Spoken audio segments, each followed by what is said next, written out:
me over here is Roberson, which I sent out the profile with the invites and stuff. So I'm going to let her just do a quick intro.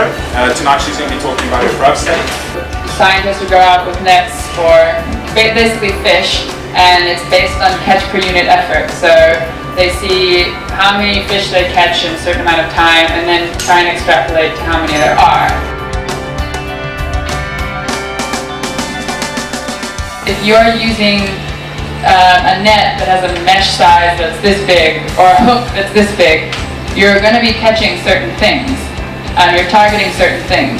So how do you know what the other stuff is that's not going to be caught with that type of gear?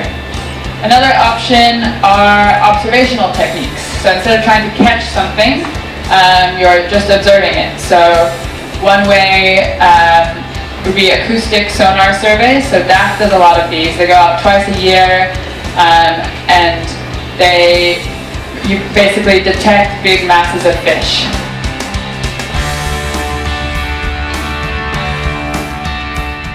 We use something called max M, which is the max number. So say I see that Roman and I've marked it down as 1. If later in the video another Roman shows up and it's way smaller and I know it's not the same fish, it doesn't matter.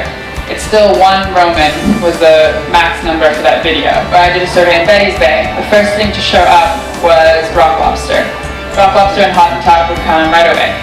And then the cow sharks would come at like 32 minutes, pretty much on the dot, every time. So you definitely start to notice species-specific behavior, which when they show up and what they do, how they behave.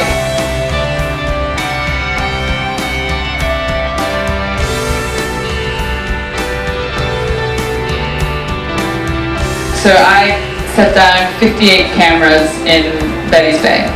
Actually, I set down a lot more, but was able to use 58. So you end up with problems you'd never expect. I kept having fishermen try to steal my rigs because they thought they were crayfish pots.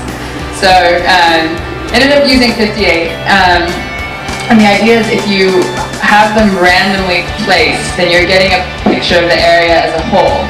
Thank you very much to everyone joining us tonight, and please enjoy the rest of the evening. We've got some nice hot soup out, and obviously the liver pate and some nice homemade bread.